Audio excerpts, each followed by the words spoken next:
दीपक को बोल देना कॉफी दे जाएगा मेरे को। हो गया क्या चालू है?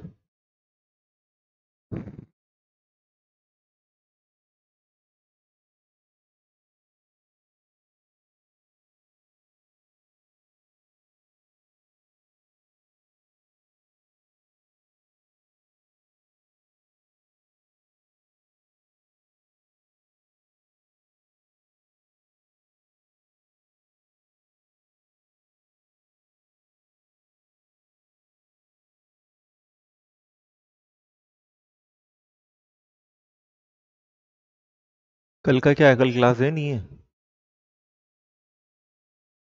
बता दो यार।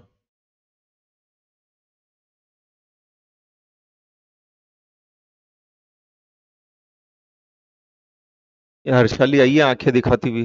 बाकी तो मना कर दिया।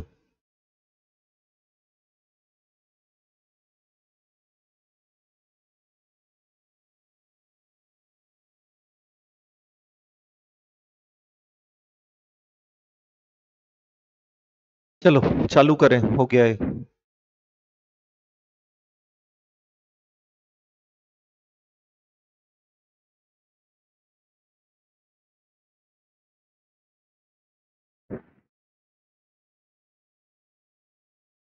चलें स्टार्ट करें। ओ नालायकों, कहाँ तक हो गया था? तो हमने बोला था या तो पब्लिक कंपनी अपने आर्टिकल ऑफ एसोसिएशन में प्रोविजन रखे कि जितने भी डायरेक्टर्स हैं, किसको छोड़कर, आईडी को छोड़कर, सबके सब liable to retire by rotation होंगे। और अगर ऐसा प्रोविजन नहीं रखा है तो क्या होगा? टोटल डायरेक्टर का 2/3 एलआरआर माना जाएगा। अब 2/3 हर साल रिटायर होंगे क्या? नहीं। 2/3 का क्या निकालेंगे? 1/3। वो एक्चुअली रिटायर होगा हर साल, कहां पर? और अगर वो क्या है तो उनका क्या कर लिया जाएगा? रीअपॉइंटमेंट कर दिया जाएगा।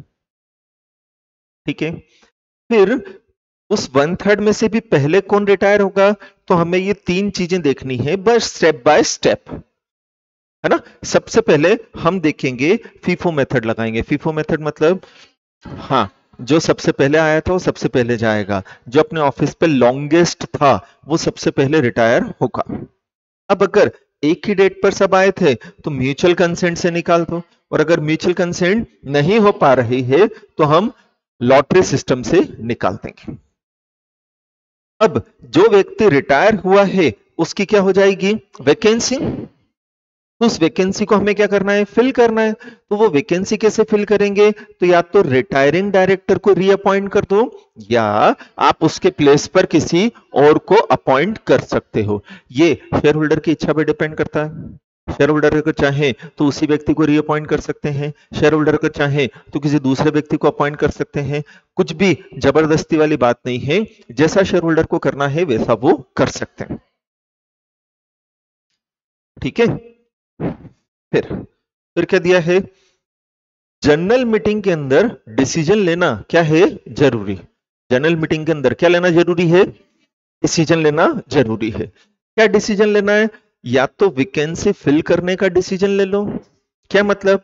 अरे यार, जो रोटेशनल डायरेक्टर रिटायर हो रहा है जनरल मीटिंग में, उसके बारे में डिसीजन लेना जरूरी है। उसके बारे में क्या डिसीजन लेना है? या तो आप रिटायरिंग डायरेक्टर को रीअपॉइंट कर दो, या उसके प्लेस पर किसी और का अपॉइंटमेंट कर दो, या आप एक्सप्रेसली ये रिजोल्यूशन पास कर दो कि हमें तो किसी को भी अपॉइंट नहीं करना है, बट कुछ ना कुछ करना तो क्या है? जरूरी है। या तो आप क्या करो? रिटायरिंग डायरेक्टर को रीअपॉइंट कर दो, नहीं करना है और किसी को कर दो। किसी को नहीं करना है, साफ साफ बोलो, साफ साफ बोलो किसी को नहीं करना है। बट अगर ना तो आप वैकेंसी फिल करते हो, ना ये बोलते हो कि वैकेंसी फिल नहीं करनी है, तो मीटिंग क्या हो जाएगी? एडजर्न। अगर कोई डिसीजन नहीं लिया तो मीटिंग क्या हो जाएगी? कब? Next week same day. और वो डे अगर, तो next, which is not a holiday. तो कहने का मतलब ये है, रिटायरिंग डायरेक्टर के बारे में जनरल मीटिंग के अंदर डिसीजन लेना जरूरी होता है। हम ये नहीं करें कि उसी को अपॉइंट करो, आप दूसरे को कर लो। हम तो ये नहीं करें कि किसी को भी करो, बट आप एक्सप्रेसली कुछ ना कुछ डिसीजन दो। अगर आपने एक्सप्रेसली कुछ भी डिसीजन, तो ऐसी सिचुएशन के अंदर, ऐसी सर्कमस्टेंसेस में मीटिंग क्या हो जाएगी? एडजर्न।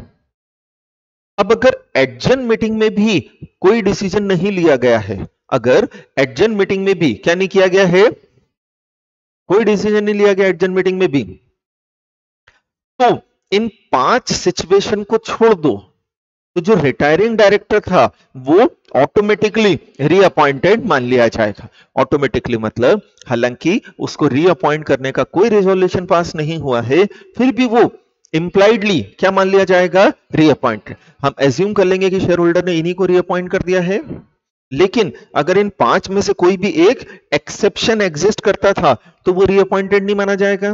कौन कौन सा 5? पहला, हाँ, उसके अपॉइंटमेंट का रेजोल्यूशन रखा था बट वो क्या हो गया? लॉस्ट हो गया, पास ही नहीं हुआ। दूसरा, उसने क्या शो कर दी? अबे तो क्या जबरदस्ती अपॉइंट करोगे क्या? फिर तीसरा क्या? कौन से सेक्शन में, या कौन सा सेक्शन लग जाए? 162 का है appointment of director to be voted individually, है ना। फिर क्या बोला? कोई भी एक्सप्रेस रेजोल्यूशन जरूरी था उसके अपॉइंटमेंट के लिए, चाहे ऑर्डिनरी हो चाहे स्पेशल हो, बट रेजोल्यूशन पास होना क्या था? जरूरी। और क्योंकि क्या पास नहीं हुआ है, इसलिए वो रीअपॉइंटेड नहीं माना जाए। समझ में आया? अब अगर एजीएम ही नहीं होती है तो रिटायरिंग डायरेक्टर का क्या होगा? अगर एजीएम ही कंपनी ने नहीं की है, मान लो 2022 के अंदर ए और B liable to retire by rotation थे, इन्हें इस साल रिटायर होना चाहिए था, लेकिन कंपनी ने 2022 की क्या नहीं की है? एजीएम ही नहीं की है, तो ए और बी का क्या होगा? क्या वो ऑटोमेटिकली रीअपॉइंटेड मान ले जाएंगे, या उनका क्या होगा? बेसिकली ये पूछ रहे हैं। डाल के ले आया कर, क्योंकि चम्मच थोड़ी होती मिलाने के लिए। चल रख दे, मैं कर लूंगा। क्या होगा इनका? ए और बी का। समझ में आया क्वेश्चन मेरा? तो ऐसी सिचुएशन में अगर कंपनी क्या नहीं कर रही है? एजीएम नहीं कर रही है, तो जो रिटायरिंग डायरेक्टर थे वो ऑफिस क्या कर देंगे? वेकेंट कर देंगे, उनका ऑटोमेटिकली रीअपॉइंटमेंट। ऑडिटर के केस में इसका जस्ट अपोजिट था, क्योंकि डायरेक्टर का अपॉइंटमेंट एजीएम की डेट तक होता है, तो या तो एक्चुअल डेट या last date, whichever is earlier. Actual date या last date, whichever is. Actual date मतलब तो एजीएम हो गई है, और अगर एजीएम लास्ट डेट। दूसरा, ऑडिटर का अपॉइंटमेंट एजीएम के कंक्लूजन तक होता है। कंक्लूजन मतलब खत्म होना, खत्म होने के लिए शुरू होना जरूरी है, इसलिए ऑडिटर जो है वो अपनी पोस्ट खाली नहीं करता है अगर कंपनी ने क्या नहीं की है? एजीएम नहीं की है तो। लेकिन अगर कौन है? डायरेक्टर है, और अगर कंपनी ने क्या नहीं की थी, उसकी पोस्ट क्या हो जाएगी? खाली हो जाएगी उसकी पोस्ट। ये पॉइंट आया समझ में अपने को? चल, फिर क्या दिया है? 161 आ गया, एक बार अपन नोट्स में से देख लें। फर्स्ट ऑडिटर हो गया अपना 152 सबसेक्शन 6 कर लिया अपन ने, 152 सबसेक्शन 7 पढ़ा भी अपन ने कि उन 5 सिचुएशन को छोड़कर वो ऑटोमेटिकली रीअपॉइंटेड मान लिया जाएगा। फिर पब्लिक कंपनी के रिमेनिंग 1/3 डायरेक्टर के लिए कंपनी अपने एओए में प्रोविजन रख सकती है। चले, कौन सा सेक्शन है अब? 161 का हेडिंग क्या है?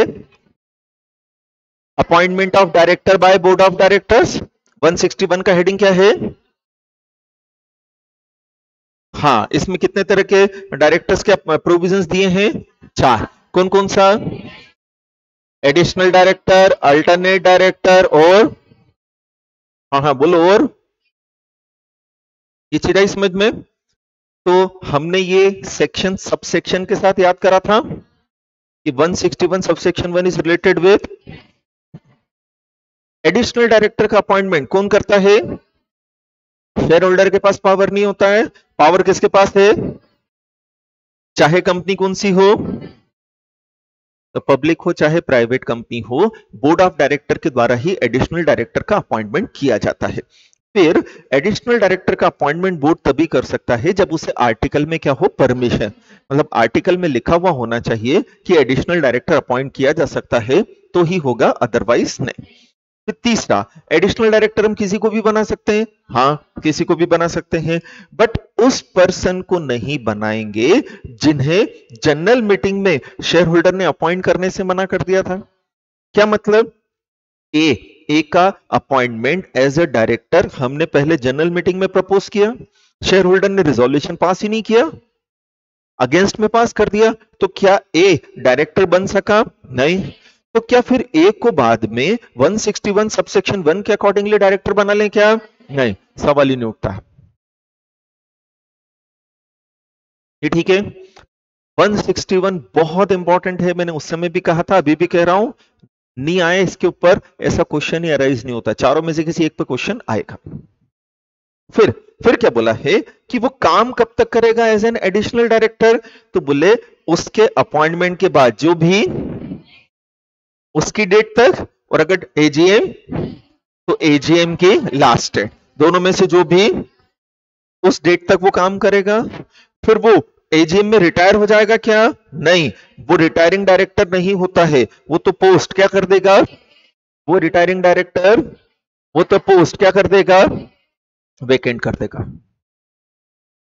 ठीक है, तो अगर एजीएम नहीं हुई है तो वो पोस्ट क्या कर देगा? वेकेंट। और अगर एजीएम हो गई है तो एजीएम की डेट पे कर देगा, अगर एजीएम नहीं हुई है तो जो एजीएम करने की लास्ट डेट थी उस लास्ट डेट पर कर देगा। फिर कोई सा भी डायरेक्टर हो, ये चार कंडीशन तो कंप्लाई करना ही है। पहला, उसके पास क्या होना चाहिए? या 153 वाला नंबर, फिर 170 वाले रजिस्टर में उसकी एंट्री करेंगे, फिर 164 के अकॉर्डिंगली फिर वो क्या देगा? एंड अपॉइंटमेंट के बाद कितने दिन में कौन सा फॉर्म इसको फाइल करेंगे, हाँ उसके साथ क्या लगाएंगे? समझ में आ गया अपने को? नेक्स्ट, कौन सा डायरेक्टर, कौन सा सेक्शन है? अल्टरनेट मतलब क्या पढ़ा था हमने? अगर ये नहीं है तो उसकी जगह कोई और काम कर लेगा। तो अगर एक डायरेक्टर कहां गया है? आउट ऑफ इंडिया के बाहर, कम से कम कितने महीने के लिए वापस से? अगर एक डायरेक्टर कम से कम 3 महीने के लिए कहां गया है? आउट ऑफ इंडिया के बाहर गया है ना, तो ऐसी सिचुएशन में उसके प्लेस पर काम करने के पर्पज से हम किसका अपॉइंटमेंट कर सकते हैं? अल्टरनेट, है ना। तो जरूरी है अल्टरनेट डायरेक्टर का अपॉइंटमेंट कब होगा? तो जरूरी है कि जो डायरेक्टर हो वो क्या हो? अब्सेंट। कहां से? कम से कम। तो जैसे शर्मा जी हैं 4 महीने के लिए यूरोप टूर पर चले गए हैं, तो ऐसी सिचुएशन में अब जो बोर्ड मीटिंग होगी उसमें तो वो आ नहीं पाएंगे, तो उनके प्लेस पर काम करने के पर्पज से हम किसका अपॉइंटमेंट कर देंगे? अल्टरनेट डायरेक्टर का, है ना। शर्मा जी बाहर गए, वो ओरिजिनल डायरेक्टर कहलाएंगे। शर्मा जी कहां गए हैं? वो क्या कहलाएंगे? ओरिजिनल डायरेक्टर कहलाएंगे। और उनके प्लेस पर हम वर्मा जी को लाए, वो क्या कहलाएंगे? अल्टरनेट डायरेक्टर का अपॉइंटमेंट कौन करता है? Board of director. लेकिन तभी जब परमिटेड हो, कहां पर? आर्टिकल ऑफ एसोसिएशन, कहां परमिटेड हो। और अगर आर्टिकल में परमिशन, तो अप्रूवल मिलना चाहिए शेयर होल्डर की, कहां पर? General meeting. अगर आप शेयर होल्डर की जनरल मीटिंग में अप्रूवल ले रहे हो तो वो 1 टाइम मानी जाएगी, बट अगर आप एक बार आर्टिकल क्या कर लोगे? चेंज, तो हमेशा के लिए आपको परमिशन मिल जाएगी। काय बात की परमिशन? अल्टरनेट डायरेक्टर अपॉइंट करने की हर बार के लिए परमिशन मिल जाएगी आपको। फिर किस व्यक्ति को हम अल्टरनेट डायरेक्टर अपॉइंट नहीं कर सकते हैं? तो एक व्यक्ति जो ऑलरेडी डायरेक्टर है, चाहे वो अल्टरनेट डायरेक्टर हो या अदर डायरेक्टर हो, कहां पर? हमारी कंपनी का। कहां पर? तो अगर एक व्यक्ति ऑलरेडी हमारी कंपनी का अल्टरनेट या अदर कैपेसिटी में डायरेक्टर है, उसे हमारी ही कंपनी के किसी डायरेक्टर के बाहर जाने पर अल्टरनेट डायरेक्टर नहीं बनाया जा सकता। जैसे रिलायंस के अंदर 4 डायरेक्टर हैं, A B C D, D बाहर गया है तो डी के बिहाफ पर एबीसी में से किसी को भी हम अल्टरनेट डायरेक्टर नहीं बना। नया बंदा लेकर आओ आप, सीधी सीधी सी बात है। फिर आईडी का अल्टरनेट डायरेक्टर आईडी ही होगा। आईडी कौन होता है? जो 149(6) की कंडीशन को पूरी करे। तो अगर आईडी के बिहाफ पर आप अल्टरनेट डायरेक्टर लाना चाहते हो तो उसी व्यक्ति को लेकर आओगे जो आईडी बनने लायक हो। फिर अल्टरनेट डायरेक्टर काम कब तक करेगा? तो जब तक ओरिजिनल डायरेक्टर को परमिसिबल था, ओरिजिनल डायरेक्टर को परमिसिबल था मतलब जब तक ओरिजिनल डायरेक्टर के अपॉइंटमेंट की टर्म्स एंड कंडीशन चल रही थी। जब तक क्या चल रही थी? या जब तक ओरिजिनल रिटर्न नहीं हो जाता, दोनों में से जो भी पहले, तब तक कौन काम करेगा? अब अल्टरनेट डायरेक्टर। ठीक है। फिर 161 सबसेक्शन 3 कौन सा डायरेक्टर? नॉमिनी मतलब रिप्रेजेंटेटिव होता है। नॉमिनी मतलब क्या होता है? तो एक ऐसा डायरेक्टर जो किसी और के इंटरेस्ट को रिप्रेजेंट करने के लिए अपॉइंट किया जाता है उसे नॉमिनी डायरेक्टर कहते हैं। नॉमिनी मतलब क्या होता है? रिप्रेजेंटेटिव। तो एक ऐसा डायरेक्टर जो किसी और के इंटरेस्ट को रिप्रेजेंट करने के लिए अपॉइंट किया जाता है उसे हम क्या बोलते हैं? Nominee director. नॉमिनी डायरेक्टर का अपॉइंटमेंट भी कौन करता है? Board of director. But article में जो प्रोविजन हो उन प्रोविजंस को भी कंप्लाई करना पड़ता है।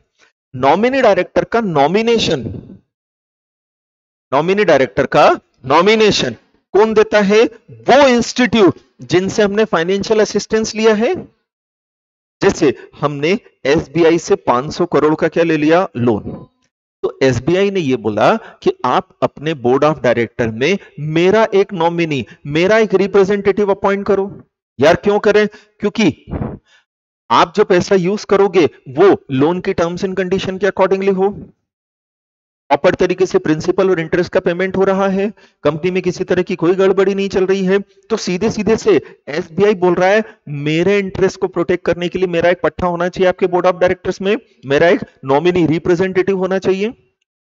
अब हमें लोन लेना है 500 करोड़ का, तो हमारी गरज है कि बैंक की गरज है? तो हम कुआं है कि प्यासा है? तो हमें कुएं के पास जाना पड़ेगा, उसकी टर्म्स एंड कंडीशन माननी पड़ेगी। तो वो बोलता है, फिर एसबीआई ने बोला, क्या बोला? हम चाहते हैं कि आप शर्मा जी को अपनी कंपनी में नॉमिनी डायरेक्टर बना लो। तो नॉमिनेशन किसने दिया? एसबीआई ने। अपॉइंट कौन करेगा? Board of director. Board of director अपनी मर्जी से किसी को अपॉइंट नहीं कर देंगे, वो उसी को अपॉइंट करेंगे जो इंस्टीट्यूट के द्वारा क्या किया गया है? नॉमिनेट किया गया, उसी को अपॉइंट करेंगे। ठीक है। फिर ये नॉमिनेशन या तो किसी लॉ के अकॉर्डिंगली आता है। लॉ के अकॉर्डिंगली मतलब एसबीआई क्या हुआ? बैंकिंग कंपनी हो गई। बैंकिंग एक्ट मतलब स्पेशल एक्ट हुआ कि जनरल एक्ट हुआ? जनरल एक्ट तो हमारा कंपनीज एक्ट है, बैंकिंग एक्ट स्पेशल एक्ट है, और स्पेशल एक्ट हमेशा प्रिवेल करता है किस पर? जनरल एक्ट के ऊपर। और वो स्पेशल एक्ट ये बोलता है, ये पावर देता है अपने कॉन्स्टिट्यूंट को, बोले क्या कि आप अगर इस तरह से या इतना लोन दे रहे हो तो फिर आप क्या अपॉइंट करोगे? एक नॉमिनी डायरेक्टर अपॉइंट करोगे। इसलिए वो नॉमिनी डायरेक्टर का अपॉइंटमेंट हुआ है। या हमने एसबीआई से लोन लिया तो हमारे और एसबीआई के बीच में एग्रीमेंट हुआ होगा कि नहीं हुआ? उस एग्रीमेंट में एसबीआई ने हमसे हाँ करवा ली, बोले हम एक नॉमिनी देंगे, उसको आप अपने यहाँ नॉमिनी डायरेक्टर के रूप में अपॉइंट करवाओ। ये चीज आई समझ में? या सेंट्रल गवर्नमेंट और स्टेट गवर्नमेंट की हम होल्डिंग होती है जो गवर्नमेंट कंपनी के अंदर, सेंट्रल गवर्नमेंट और स्टेट गवर्नमेंट की क्या होती है? जो होल्डिंग होती है काय में, उस होल्डिंग के कारण अपॉइंट किया जा सकता है। ये पॉइंट आया समझ में अपने को? फिर 161 सबसेक्शन 4 कौन सी वैकेंसी? बेटा वैकेंसी मतलब पोस्ट खाली होना नहीं, क्या वैकेंसी मतलब क्या होना? कैजुअल मतलब all of sudden, not pre decided. तो एक डायरेक्टर जिसका अपॉइंटमेंट जनरल मीटिंग में हुआ है, कैजुअल वैकेंसी उसी डायरेक्टर की होती है जिसका अपॉइंटमेंट कहां हुआ है? फिर से बोलो क्या? कैजुअल वैकेंसी उसी डायरेक्टर की होती है जिसका, तो जितने ड्यूरेशन के लिए उसे अपॉइंट किया था वो ड्यूरेशन खत्म होने के पहले अगर वो किसी भी कारण से अपनी पोस्ट क्या कर देता है? खाली, तो उस वैकेंसी को कौन फिल कर सकता है?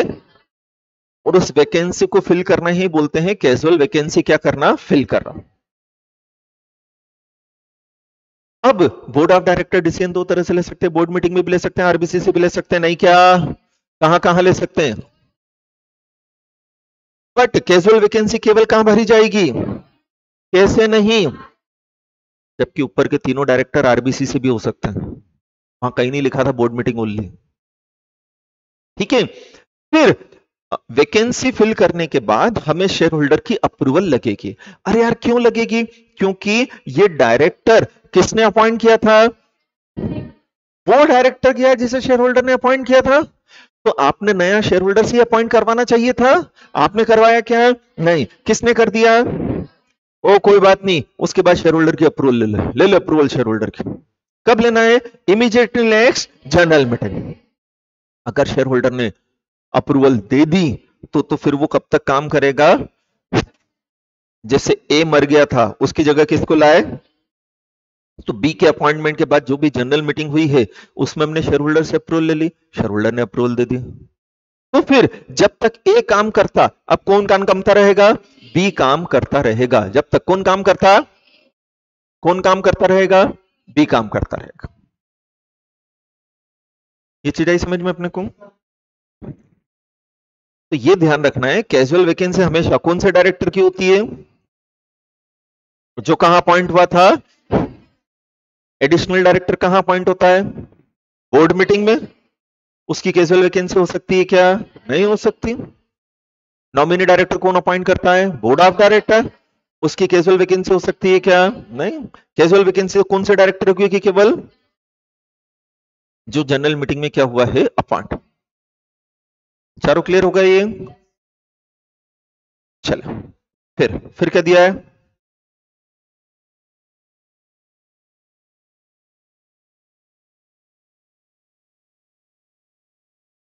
वन 162 क्या हेडिंग है? एक डायरेक्टर के अपॉइंटमेंट के लिए, या यूं कह लो हर डायरेक्टर के अपॉइंटमेंट के लिए इंडिविजुअली रिजोल्यूशन पास करना पड़ेगा, सेपरेटली रिजोल्यूशन पास करना पड़ेगा। हर्ष का पूछना है, can a company appoint more than one additional director? Yes, there is no restriction about number of additional director. आपको जितने अपॉइंट करना आप कर सकते हो, कोई दिक्कत वाली बात नहीं है। अब जनरल मीटिंग के अंदर, अगर सपोज जनरल मीटिंग के अंदर ए, बी और सी ये तीनों क्या हो रहे हैं? रिटायर और एलिजिबल हैं, तीनों का क्या करना है? तो 3 रिजोल्यूशन पास करने की एक, तो बोले एक रिजोल्यूशन पास नहीं कर सकते, 3 अलग अलग रिजोल्यूशन पास करना पड़ेगा। ए का अलग, बी का अलग, और क्योंकि 162 यही कहता है director to be voted individually, मतलब इसका लॉजिक हमने समझा था कि अगर मान लो मैं ए को तो अपॉइंट करना चाहता हूं बट बी और सी को, और तीनों के अपॉइंटमेंट के लिए मैं या तो हां करूं, या तो मैं ए के लिए हां करूंगा तो बी और सी के लिए भी हो जाएगा, और ए के लिए मैंने तो बी और सी के लिए भी ना हो जाएगा, सबके लिए हो जाएगा। ये चीज आई समझ में? तो हर डायरेक्टर के अपॉइंटमेंट को कंसीडर करने के लिए शेयर होल्डर को इंडिविजुअल अपॉर्चुनिटी मिलना चाहिए, और उस इंडिविजुअल अपॉर्चुनिटी के कारण ही ये कहा गया है कि इंडिविजुअली आपको वोट करना है, कलेक्टिव वोटिंग नहीं करवाना है। तो सबसे पहले बोला है सिंगल रेजोल्यूशन मूव नहीं किया जाएगा 2 या ज्यादा पर्सन को डायरेक्टर बनाने के लिए। बट अगर सिंगल रेजोल्यूशन से 2 या ज्यादा पर्सन को हमें क्या बनाना है? डायरेक्टर। वापस से बोलो, कैसे?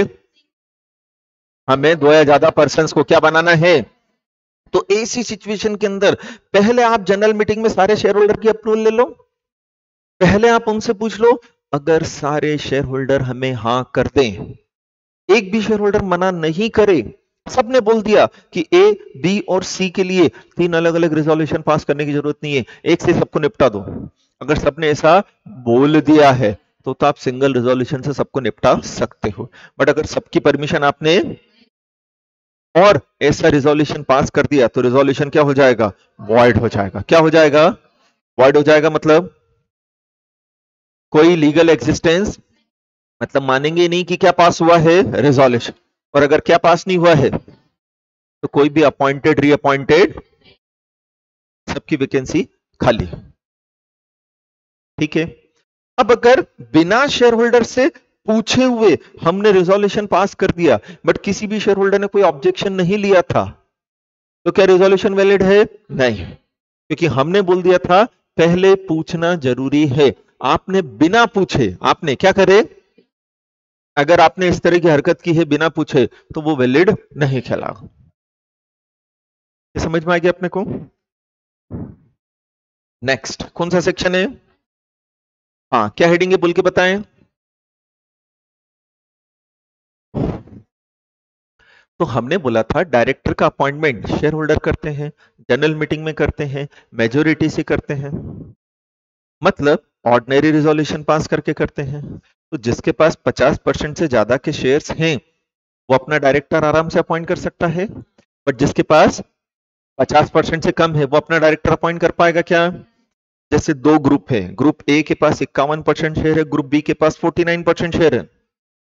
फाइनेंशियली देखा जाए तो दोनों में बहुत ज्यादा डिफरेंस नहीं है, इसने 51 रुपए लगा रखे हैं, इसने 49 लगा रखे हैं, लेकिन अदरवाइज देखा जाए तो बहुत ज्यादा डिफरेंस है। ये मेजोरिटी में है और ये, जितने डायरेक्टर अपॉइंट होंगे ए अकेला अपॉइंट करवा देगा, पूछेगा भी नहीं किससे, बी से। तो माइनॉरिटी के इंटरेस्ट को प्रोटेक्ट करने के फिर ये कहा है कि आप चाहो तो ऐसा कर सकते हो। बोले कैसा कर सकते हो? कि आप अपने आर्टिकल ऑफ एसोसिएशन के अंदर ये प्रोविजन रख सकते हो। क्या प्रोविजन रख सकते हो? कि 2/3 डायरेक्टर का appointment principle of proportionate representation के अकॉर्डिंगली किया जाएगा। मतलब 163 के प्रोविजन अपने आप नहीं लग जाते हैं। 163 के प्रोविजन तभी लगते हैं जब हम उन्हें एडॉप्ट करें, किसके थ्रू? अपने आर्टिकल के थ्रू। क्या मतलब? हम आर्टिकल में लिखें, क्या लिखें? कि हम तो कितने डायरेक्टर का कौन से प्रिंसिपल से करवाएंगे? Principle of. तो फिर एक्ट के प्रोविजन को 163 क्या करेगा? ओवरराइड। नॉट विथ स्टैंडिंग याद आया ना? क्या बोलता है ये? कि मेरी सुन और किसी के सुनने की तेरे को जरूरत ही नहीं है, जो मैं कह रहा हूं सुन ले बस।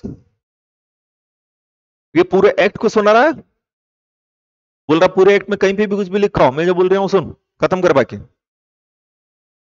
ठीक है?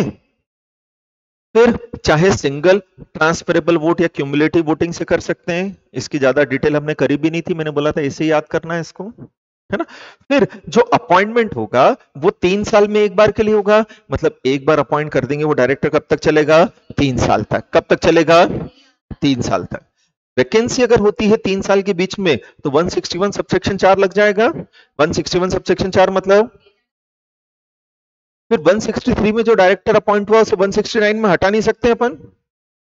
169 क्या है? Removal of director. डायरेक्टर को रिमूव करने का राइट किसके पास होता है?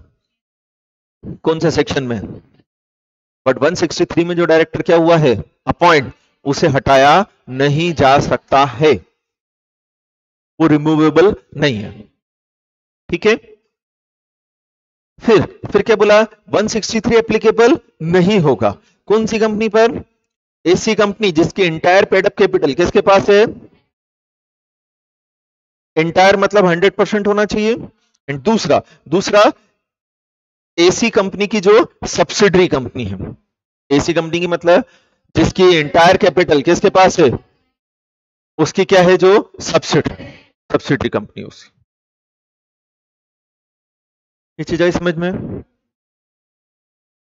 नेक्स्ट कौन सा सेक्शन है? 160। क्या हेडिंग है 160 का बोले?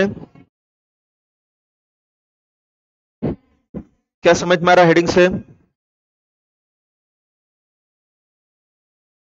कि अगर कोई व्यक्ति कंपनी का क्या बनना चाहता है, न्यायबाज, अगर कोई व्यक्ति कंपनी का क्या बनना चाहता है तो उसे 160 कंप्लाई करना पड़ेगा कि नहीं करना पड़ेगा? फिर से बोलो, क्या बोला? अगर कोई व्यक्ति, तो उसे क्या कंप्लाई करना पड़ेगा? 160 कंप्लाई करना पड़ेगा। 160 कंप्लाई करते हुए एक व्यक्ति कंपनी का क्या बन सकता है? डायरेक्टर बन सकता है। ये चीज आई समझ में अपने को? तो रिटायरिंग डायरेक्टर कौन होता है? जो एजीएम में रिटायर हो रहा है, उसको तो एलिजिबल है तो हम क्या कर देते हैं? रीअपॉइंट वापस से। रिटायरिंग डायरेक्टर तो कौन होता है? और अगर वो क्या है तो हम क्या कर देते हैं उसका? कि नहीं करते हैं? कर देते हैं, रीअपॉइंटमेंट कर देते हैं हम उसका। ठीक है? लेकिन अगर हम ये चाहते हैं कि रिटायरिंग डायरेक्टर रीअपॉइंट ना हो, उसकी जगह कोई और आए, जैसे शर्मा जी एजीएम में रिटायर हो रहे हैं, हम चाहते हैं कि शर्मा जी रीअपॉइंट या शर्मा जी की जगह कौन आए, तो कौन सा सेक्शन, जैसे एडिशनल डायरेक्टर एजीएम में रिटायर होता है क्या, नहीं, वो तो पोस्ट क्या करता है, वैकेंट। अब हम चाहते हैं क्या कि एडिशनल डायरेक्टर रेगुलर डायरेक्टर बन जाए, तो उसके लिए कौन सा सेक्शन कंप्लाई करना पड़ता है, 160।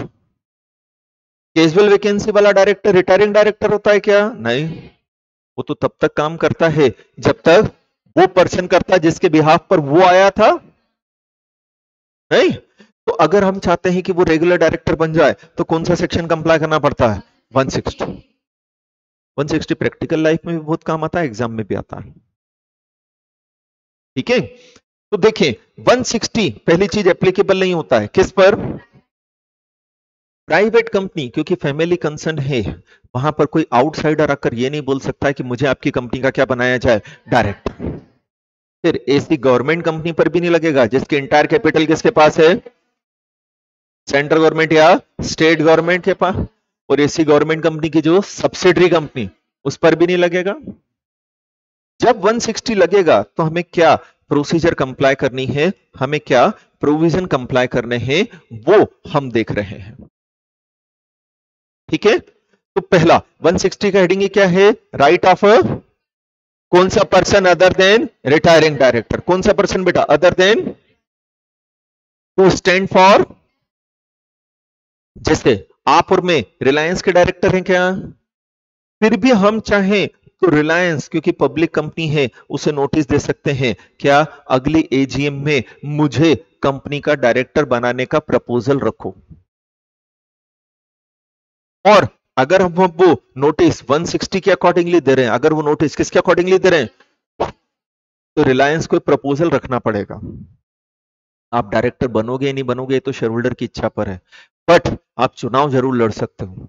आप नेता बनोगे या नहीं बनोगे जनता की इच्छा पर डिपेंड करता है कि आपको कितने वोट मिल रहे हैं, बट हाँ चुनाव तो आप लड़ सकते हो, बट केवल कौन सी कंपनी के केस में, पब्लिक, किसके केस में नहीं, ना ही गवर्नमेंट कंपनी जिसकी इंटायर कैपिटल गवर्नमेंट के पास है उसके सब्सिडरी के केस में भी नहीं, क्योंकि डायरेक्टर का अपॉइंटमेंट वहां गवर्नमेंट खुद कर लेगी आपको। हाँ चल, फिर क्या बोला है, एक पर्सन जो रिटायरिंग डायरेक्टर नहीं है वो भी क्या होता है, क्या बनने के लिए, कहां पर, लेकिन उसे ये क्या कंप्लाई करनी है, प्रोसीजर। तो एडिशनल डायरेक्टर रिटायरिंग डायरेक्टर है क्या, फिर भी वो कंपनी का रेगुलर डायरेक्टर, क्या कंप्लाई करना पड़ेगा, आप और मैं एडिशनल तो छोड़ो डायरेक्टर ही नहीं है, फिर भी अगर हम किसी पब्लिक कंपनी के क्या बनना चाहते हैं तो क्या कंप्लाई करना पड़ेगा, 160 कंप्लाई करना पड़ेगा, ठीक है।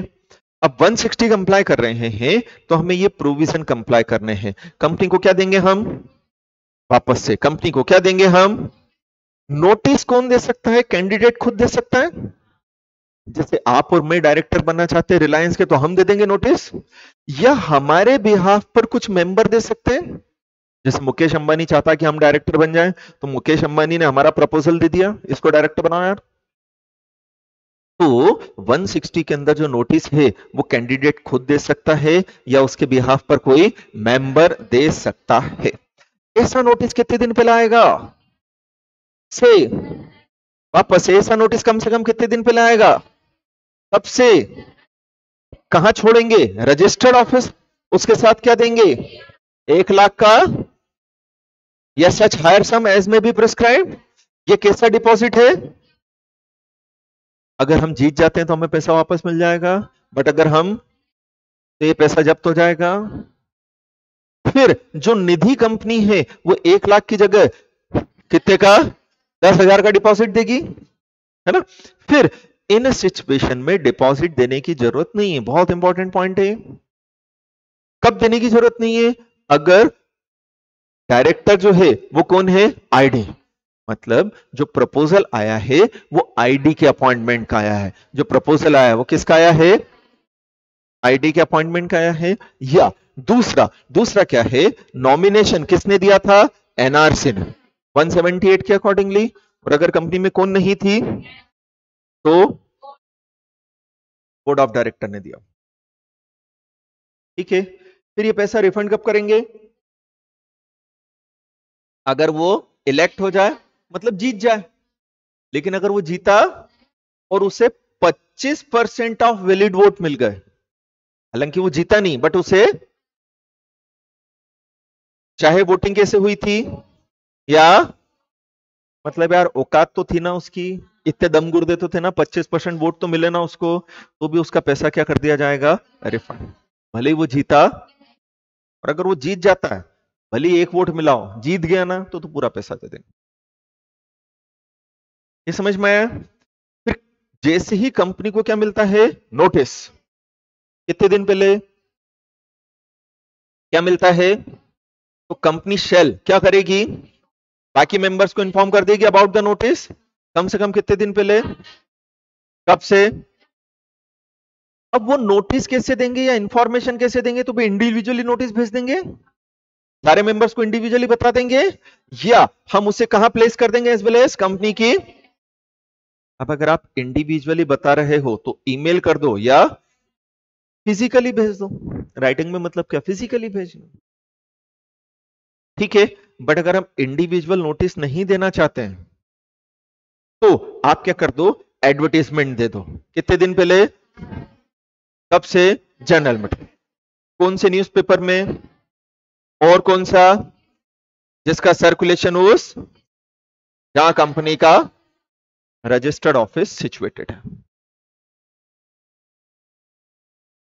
समझ में आया? ये हो जाएगा, ये 160 खत्म हो गया। 160 बेटा बहुत इंपॉर्टेंट है। फिर काय के प्रोविजंस दिए, दिन के, तो हम पढ़ चुके हैं। जो भी व्यक्ति क्या बनना चाहता है, उसके पास क्या होना चाहिए, दिन लेने के लिए कौन से फॉर्म में अपॉइंट करेगा, DIR 3 में, ठीक है। बट इनकॉर्पोरेशन के टाइम हम इनकॉर्पोरेशन का कौन सा फॉर्म फाइल करते हैं, स्पाइस 32, INC 32, उसमें भी आप दिन लेने के लिए अप्लाई कर सकते हो, बट मैक्सिमम कितने जनों को मिलेगा। इसका मतलब क्या हुआ, मैं अगर पब्लिक कंपनी बना रहा हूं और मैं 5 डायरेक्टर बचपन से ही रखना चाहता हूं, तो या तो पहले 2 का अलग से डिन लेकर अप्लाई करूं, और अगर पांचों के पास डिन, तो इनकॉर्पोरेशन के टाइम किसी 3 का नाम लिख दूं, तो इनकॉर्पोरेशन हो जाए उसके बाद डिन लेकर DIR 12 फाइल करके उनको अपॉइंट कर दूं, और नहीं तो पहले डिन लो और उसके बाद अप्लाई करो। 3 तक तो हम आपको इसी के अंदर दे देंगे, ठीक है। फिर जो डिन रहेगा वो वैलिड रहेगा, है ना, और कंपनी डायरेक्टर उसे हमेशा यूज कर सकता है जब तक वो क्या है, जिंदा है ना। फिर डिन सारा इलेक्ट्रॉनिक सिस्टम के थ्रू आएगा। इलेक्ट्रॉनिक सिस्टम कौन मैनेज करता है, MCA। DIR 3 के साथ क्या क्या लगाओगे, इसकी, हाँ, फिर क्या दोगे अपना, और और क्या देना है, बोर्ड उस कंपनी का जिसमें आपको क्या बनना है, डायरेक्टर, अगर एग्जिस्टिंग कंपनी है तो, है ना। एंड स्पेसिमेन सिग्नेचर देने पड़ेंगे, वेरीफाइड करवाकर आपको क्या देना पड़ेंगे, सिग्नेचर। फिर DIR 3 जो है वो साइन और सबमिट किया जाएगा इलेक्ट्रॉनिकली, है ना, किसके द्वारा, जो व्यक्ति डिल ले रहा है उसी के सिग्नेचर होंगे, एंड उसे वेरीफाई कौन करेगा, जो कंपनी के जॉब में हो, या कंपनी का MD, डायरेक्टर, CEO या CFO। ये क्लियर हुआ, ये इंपॉर्टेंट पॉइंट है, इस पर क्वेश्चन पूछ सकते हैं।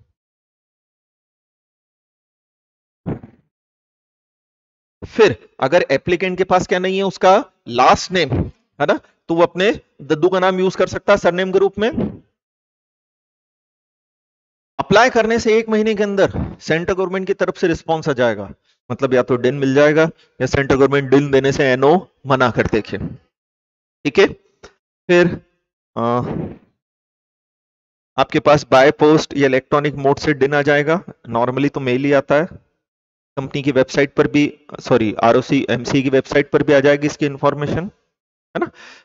फिर क्या है, अगर आपकी एप्लीकेशन का एग्जामिनेशन किया है और एप्लीकेशन कैसी पाई गई है या कैसी है, तो यार गवर्नमेंट आपसे एडिशनल इंफॉर्मेशन मांगेगी ना, और आपको एडिशनल इंफॉर्मेशन देने के लिए कितना टाइम दिया जाएगा, दे दे 15 दिन में, जो एडिशनल इंफॉर्मेशन मांगी है देकर अवेलेबल करा दे। क्या रोल रहा उसके अंदर, ठीक है। फिर गवर्नमेंट एप्लीकेशन रिजेक्ट कर सकती है ना, अगर आपने करेक्ट इंफॉर्मेशन या डिफेक्ट को क्योर नहीं किया है, आपकी एप्लीकेशन रिजेक्ट हो जाएगी। फिर आपको डिन लेने के लिए वापस से अप्लाई करना पड़ेगा, वापस से फीस भी देना पड़ेगी। फिर क्या है, अगर इनवैलिड इलेक्ट्रॉनिक रिकॉर्ड है, treat and label such application as invalid, और नाम हटाया जा सकता है आपका। चले, फिर क्या है, रिजेक्शन या इनवैलिडेशन होता है ना एप्लीकेशन का, तो वो जो आपको अप्लाई करते समय नंबर मिला था, वो नंबर ऑटोमेटिकली क्या हो जाएगा, खत्म हो जाएगा। देन एक व्यक्ति एक ही दिन लेगा, एक से ज्यादा दिन नहीं ले सकता है।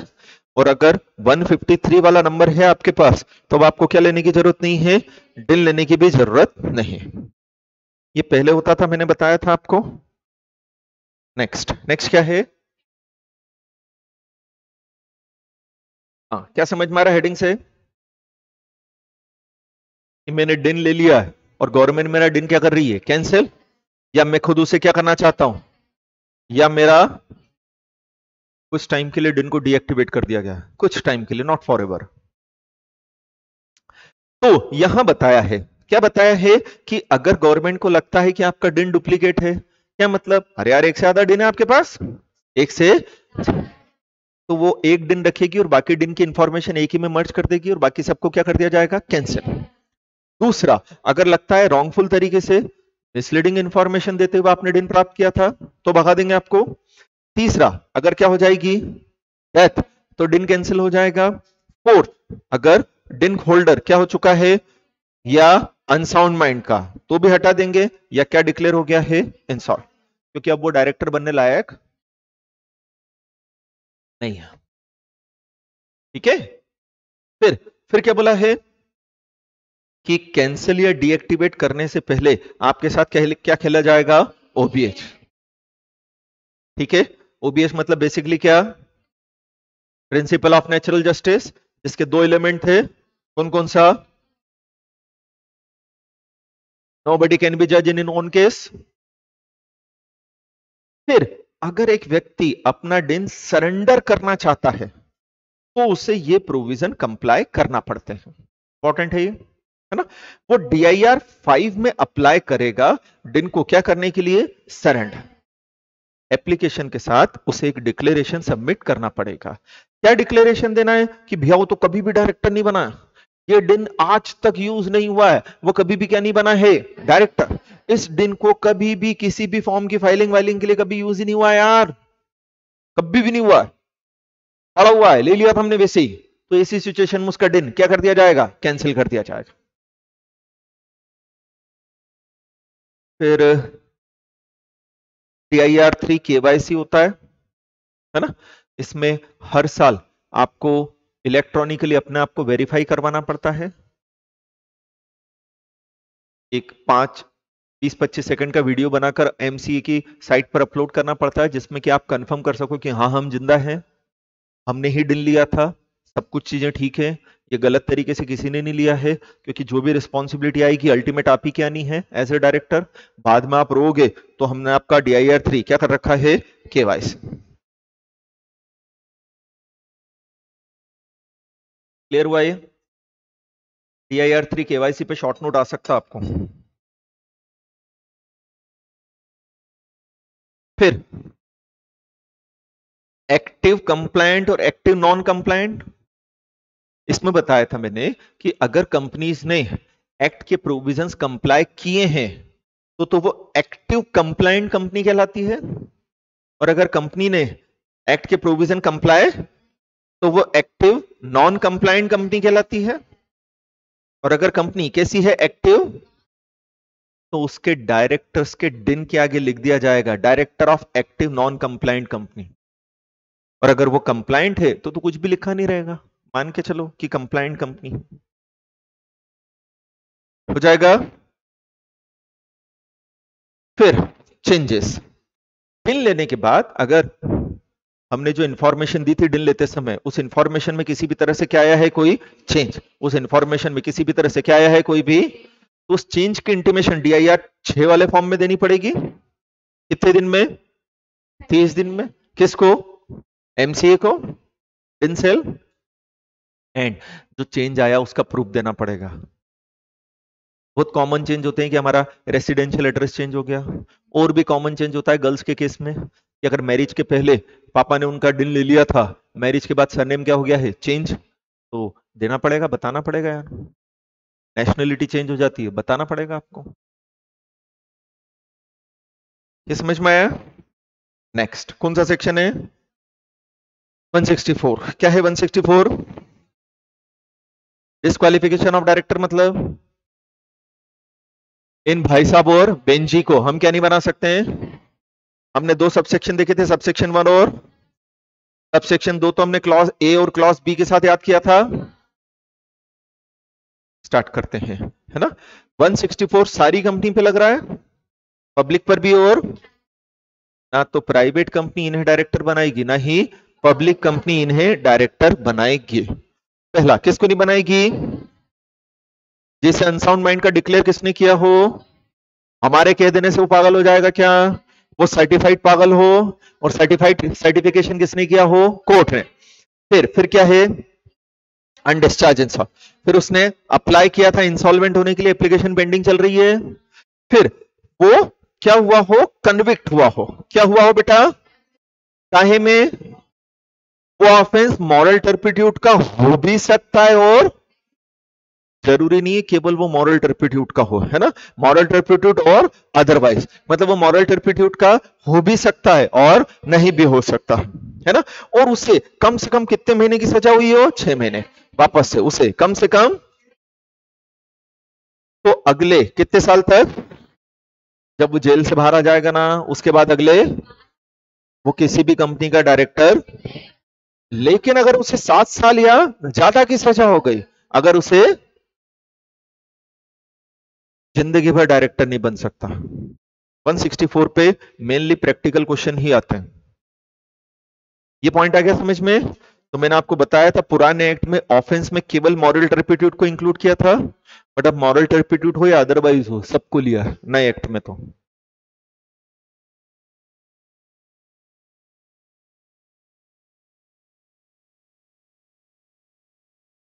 अगर आपको क्वेश्चन आता है कि a person is of unsound mind can be appointed as director और नॉट, तो लिखेंगे कि अगर he is declared as unsound mind by a competent court, he can not be appointed. खत्म। अरे अगर उसने कोई कमी छोड़ी आंसर में तो अपन लिख कर दे दो। फिर उससे डिस्क्वालीफाई कर दिया हो, किसके द्वारा? कोर्ट या ट्रिब्यूनल के द्वारा। क्लास एक्शन सूट में और इधर उधर पढ़ा था ना ऑपरेशन मिसमैनेजमेंट में अपन ने। फिर उसने क्या पे नहीं की हो? कॉल्स। उसके पास कंपनी के क्या है? जो शेयर, चाहे ज्वाइंटली थे या इंडिविजुअली थे, उसने शेयर्स पर कॉल, और कॉल पे करने की जो लास्ट डेट थी, कॉल पे करने की क्या थी जो, उससे कितने महीने? 6 महीने निकल चुके हैं। कॉल पे करने से क्या थी जो, उससे तो नहीं हो सकता, कुछ भी नहीं हो सकता उसका। ठीक है। फिर क्या बोला है? अगर उसे कन्विक्ट किया था 188 के कारण, है ना, फिर उसके पास क्या नहीं है? अलॉटेड दिन। अलॉटेड दिन मतलब अप्रूव्ड दिन by central government. And last 165 में मैक्सिमम कितनी कंपनियों का डायरेक्टर बन सकता है? वो 20। अगर वो 20 से ज्यादा कंपनियों का डायरेक्टर है तो वो डिस्क्वालिफाइड हो जाएगा। ठीक है। फिर था हमारा 164 सबसेक्शन 2। क्या था हमारा? सबसेक्शन 2, है ना, क्लॉज ए और क्लॉज बी। 164 डिफॉल्ट से रिलेटेड है। 164 सबसेक्शन 2 कैसे रिलेटेड है? कितने तरह के डिफॉल्ट बताएं? एक काय का? फाइलिंग का। दूसरा, ऐसे याद किया था ना अपन ने, फाइलिंग का डिफॉल्ट। और तो अगर एक व्यक्ति, अगर कंपनी ने क्या किया है? फाइलिंग का डिफॉल्ट, मतलब कंपनी ने किसको, अगर ये दो डॉक्यूमेंट फाइल नहीं किए हैं, कौन कौन से, कब तक के नहीं किए हैं? 3 कॉन्जिक्यूटिव फाइनेंशियल, लगातार 3 साल तक ना तो क्या फाइल किया, ना ही क्या फाइल किया, एनुअल रिटर्न फाइल किया है। या कंपनी ने पेमेंट में डिफॉल्ट कर दिया है। पेमेंट के लिए हमने 3D पढ़ा था। हाँ, डी फॉर डिपॉजिट और उसका इंटरेस्ट, दूसरा डी, तीसरा डी डिविडेंड। और वो डिफॉल्ट कंटिन्यू है कितने साल तक? 1 साल या ज्यादा तक वो डिफॉल्ट कंटिन्यू है। कब तक? तो ऐसी सिचुएशन में उस कंपनी के जितने भी डायरेक्टर हैं, उस कंपनी को हम डिफॉल्टिंग कंपनी कहेंगे। उस कंपनी को हम क्या कहेंगे? तो डिफॉल्टिंग कंपनी के जितने भी क्या हैं वो क्या नहीं होंगे? डिफॉल्टिंग कंपनी में रीअपॉइंट नहीं होंगे और अदर कंपनी में क्या नहीं होंगे? कितने साल तक? कितने साल तक? 5 साल तक। बट डिफॉल्टिंग कंपनी में अगर नया डायरेक्टर आता है ना, तो उसके ऊपर अगले ये डिस्क्वालिफिकेशन नहीं लगे। ठीक है। फिर प्राइवेट कंपनी हमने पढ़ा था अपने आर्टिकल ऑफ एसोसिएशन में एडिशनल प्रोविजन रख सकती है। क्या मतलब? प्राइवेट कंपनी अपने आर्टिकल ऑफ एसोसिएशन में ये बोल सकती है कि जो पॉइंट्स कहां दिए हैं 164 में, काहे के डिस्क्वालिफिकेशन, उनके अलावा और भी हम ग्राउंड बता रहे हैं जिन ग्राउंड पर एक व्यक्ति को हम डायरेक्टर नहीं बनाएंगे। बट ये राइट केवल किसके पास है? किसके पास नहीं है? ये पॉइंट आया समझ में? चले, फिर क्या बोला है कि अगर अपील फाइल हो जाती है डी, ई और जी वाले पॉइंट पर, है ना? डी वाला कौन सा? तीनों में कोड है, डी, ई और जी। देखा जाए तो तीनों में कन्विक्शन है। इन कन्विक्शन के अगेंस्ट क्या होती है? अपील। क्या होती है? तो अगर भाई ने अपील भी कर दिए ना, तो भी वो क्या मान लिया जाएगा? डिस्क्वालिफाइड। भले अपील चल रही है तो भी वो डिस्क्वालिफाइड, मतलब नई कंपनी में वो अपॉइंट नहीं हो पाएगा, भले अपील चल रही है। फिर बोला है कि जो कंपनी 164 सबसेक्शन 2 का क्या करती है? डिफॉल्ट, है ना? तो उसके जो डायरेक्टर हैं, जब वो किसी भी दूसरी कंपनी में अगर क्या बनना चाहते हैं? डायरेक्टर, तो पहले कौन से फॉर्म में? हाँ, डिक्लेरेशन दे देंगे, इंटीमेशन देंगे कि भैया सब डिस्क्वालिफिकेशन खत्म हो गई, अब आप हमें अपॉइंट कर सकते हो, है ना? कोई प्रॉब्लम वाली बात नहीं है, कर लो। फिर जिस कंपनी ने डिफॉल्ट किया था 164 सबसेक्शन 2 का, उस कंपनी की खुद की भी ड्यूटी बनती है। क्या ड्यूटी बनती है? बोले आरओसी को बता। क्या बता? कि मैंने डिफॉल्ट कर दिया है। कौन सा सेक्शन का? 164 सबसेक्शन 2 क्लॉज ए का, मतलब फाइलिंग का डिफॉल्ट। कब तक? 3 कॉन्सेक्यूटिव ईयर्स तक मैंने फाइनेंशियल स्टेटमेंट या एनुअल रिटर्न फाइल नहीं किया है, या मैंने पेमेंट का डिफॉल्ट किया जो 1 साल तक कंटिन्यू था। एंड जब ये डिफॉल्ट किया तो ये भाई साहब और बेंजी मेरे डायरेक्टर थे, जिनकी इंटीमेशन आपको कौन से फॉर्म में देना है? क्योंकि अब ये क्या हो चुके हैं? डिस्क्वालिफाइड। तो DIR 9 में आप आरओसी को बता दोगे, जल्दी जल्दी बताओगे, बट मैक्सिमम कितने दिन में? आरओसी सेंट्रल गवर्नमेंट को बता देगा। आरओसी किसको बता देगा? एंड सेंट्रल गवर्नमेंट एमसी की वेबसाइट पर उन डायरेक्टर्स का नाम लिख देगी जिसके लिए आपने DIR 9 फाइल किया था कि ये क्या हो चुके हैं? डिस्क्वालिफाइड। क्या हो चुके हैं? अब इनका कुछ नहीं हो सकता। कितने साल तक डिस्क्वालिफाइड है? 5 साल तक इनका डिन क्या हो जाएगा? डीएक्टिवेट। कैंसिल कर रहे हैं क्या डिन? कैंसिल फॉरएवर होता है, या 5 साल के लिए है, 5 साल के लिए उनका डिन क्या हो जाएगा? डीएक्टिवेट। फिर जब 5 साल खत्म हो जाए तो DIR 10 में अप्लाई कर देना। बोले क्या हो गया? बहुत बेइज्जती खराब हो गई। अब ये जो डीएक्टिवेट किया था इसे वापस से क्या करो? एक्टिवेट। बहुत दिन होगा किसी कंपनी में उतापे नहीं किए हमने, हमें डायरेक्टर बनना वापस से हो जाएगा ये। हाँ बोलो, कौन बोल रहा है?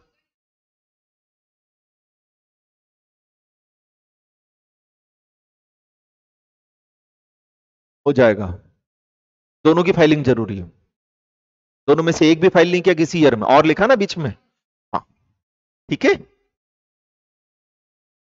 नेक्स्ट कौन सा सेक्शन है? क्या हेडिंग है? तो एक person at a time maximum कितनी कंपनी में डायरेक्टर हो सकता है? 20 के कैलकुलेशन में इन डायरेक्टरशिप को काउंट, या 20 का कैलकुलेशन करते समय ये ध्यान रखना है, डोरमेंट कंपनी मतलब सेक्शन, अगर आप डोरमेंट कंपनी के डायरेक्टर हो तो उसे कैलकुलेशन में नहीं लेना है। दूसरा सेक्शन 8 वाली को भी कैलकुलेशन में नहीं लेना है, बट अल्टरनेट डायरेक्टर को लेना है, अल्टरनेट डायरेक्टर को 20 के कैलकुलेशन में लेना है। बोलो वापस से। इसलिए मैंने यही बोला है कि 20 के कैलकुलेशन में 4 चीजें ध्यान रखनी है, छोड़नी नहीं है। मैंने एक्सेप्शन नहीं लिखा है, मैंने बोला है 4 चीजें ध्यान रखनी है। क्या ध्यान रखना है? डोरमेंट कंपनी को छोड़ देना, सेक्शन 8 वाली को छोड़ देना है, अल्टरनेट डायरेक्टरशिप को लेना है, एंड 20 में से मैक्सिमम 10 कंपनी इन 3 कैटेगरी की हो सकती है। कि बोले अगर आपकी कंपनियों में इन 3 कैटेगरी की कंपनी है ना, तो वो कितने से ज्यादा नहीं होगी? 10 से। पहला कौन सी कंपनी? पब्लिक कंपनी में डायरेक्टरशिप 10 से ज्यादा नहीं होगी, है ना। फिर प्राइवेट जो पब्लिक की, या प्राइवेट जो, मतलब तीनों में ही देखा जाए तो वो पब्लिक कंपनी एक तरह से। ये चीज आ गई समझ में? फिर ये 20 में से लिस्टेड कंपनीज कितनी हो सकती है यार, सेबी गाइडलाइंस के हिसाब से? 165 में तो नहीं लिखा है। 20 में से लिस्टेड कंपनी कितनी हो सकती है? तो बोले कि 1 अप्रैल 19 से 8, है ना, एंड 1 अप्रैल 20 से मैक्सिमम कितनी? 7। इन 20 में से लिस्टेड कंपनी मैक्सिमम कितनी हो सकती है? 7। ये पॉइंट आया समझ में? फिर अगर वो कहीं होल टाइम डायरेक्टर है, अगर वो कहीं क्या है, तो वो आईडी मैक्सिमम 3 में ही बन पाएगा, और अगर वो कहीं पर होल टाइम डायरेक्टर, तो वो आईडी मैक्सिमम 7। बोले यहां लिस्टेड एंटिटी से मतलब क्या है? जिसकी इक्विटी लिस्टेड हो। क्या लिस्टेड हो? जिसकी, अगर आपके डिबेंचर लिस्टेड थे तो भी आप लिस्टेड ही कहलाओगे, बट उसे कैलकुलेशन के अंदर नहीं लिया जाएगा। ये समझ में आया? हो जाएगा ये। 166 क्या है? कर सकते हैं इसको, सिंपल है तो सीधा। इसमें इनडायरेक्ट क्वेश्चन आने वाला पॉइंट केवल ये है कि वो क्या नहीं करेगा? असाइन नहीं करेगा अपने ऑफिस को। बाकी आया तो डायरेक्ट क्वेश्चन भी आ सकता, मैं मना नहीं कर रहा, तो वो तो पूरा 166 पर आएगा, बट अगर किसी पॉइंट पर इनडायरेक्ट क्वेश्चन आएगा तो ये इस पर आएगा, असाइनमेंट पर। नेक्स्ट नेक्स्ट क्या है? 167। क्या हेडिंग है 167 का? 164 कब लगता है? अपॉइंटमेंट के पहले, कि अगर वो डिस्क्वालीफाइड है तो उसे अपॉइंट ही 167 कब लगता है? अपॉइंटमेंट के बाद। अपॉइंटमेंट के बाद मतलब अपॉइंट होने के बाद ये चीजें हो गई है तो पोस्ट खाली कर देगा वो। चले, 167 बोलता है कि अगर 164 की कोई भी डिस्क्वालिफिकेशन अपॉइंटमेंट के बाद भी आती है तो वो पोस्ट क्या कर देगा? खाली। लेकिन 164 सबसेक्शन 2 वाली जो आई थी, 164 सबसेक्शन, तो जो डिफॉल्टिंग कंपनी है, क्या है, जो उसमें वो खाली नहीं करेगा, बाकी सब में खाली कर देगा। ठीक है। फिर क्या है? ये इंपॉर्टेंट पॉइंट है 167 का, क्या कि जितनी भी बोर्ड मीटिंग हुई है, कब हुई है? पिछले 12 महीने में। पिछले जितनी भी क्या हुई है, उनमें से एक भी मीटिंग उसने अटेंड, चाहे लीव ऑफ एब्सेंस लिया हो चाहे नहीं लिया, इससे मतलब नहीं। ठीक है। फिर क्या बोला है? 184 का नॉन कंप्लायंस करे, इंटरेस्ट का डिस्क्लोजर नहीं करे, कोर्ट ने या ट्रिब्यूनल ने डिस्क्वालिफाइड कर दिया हो, या कितने महीने की सजा हुई हो कम से कम, कौन से ऑफेंस में? कोई सा भी ऑफेंस, चाहे मॉरल टर्पिट्यूड हो या ना। ये चीज आ गई समझ में अपने को?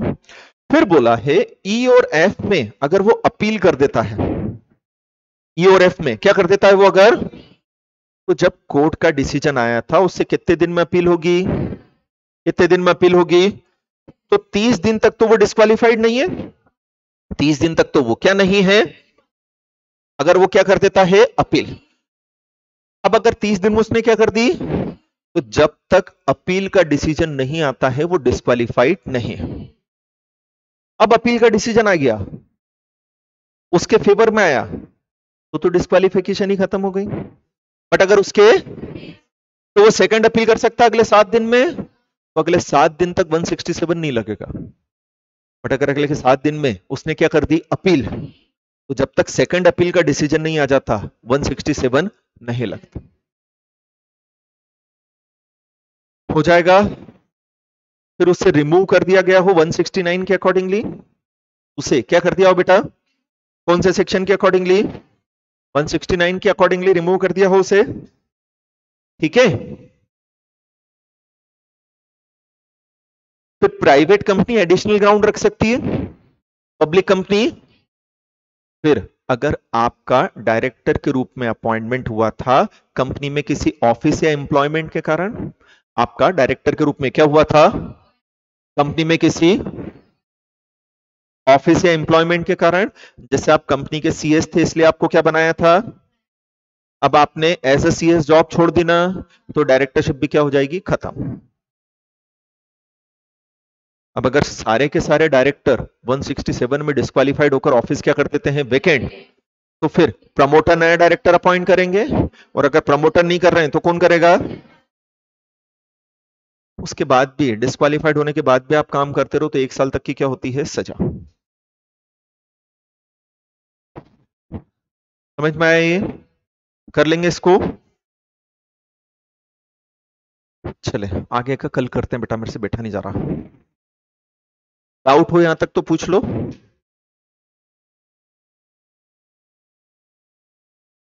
पेनल्टी मत करो, कोई जरूरत नहीं। ऑनलाइन वाले बच्चों को कोई डाउट,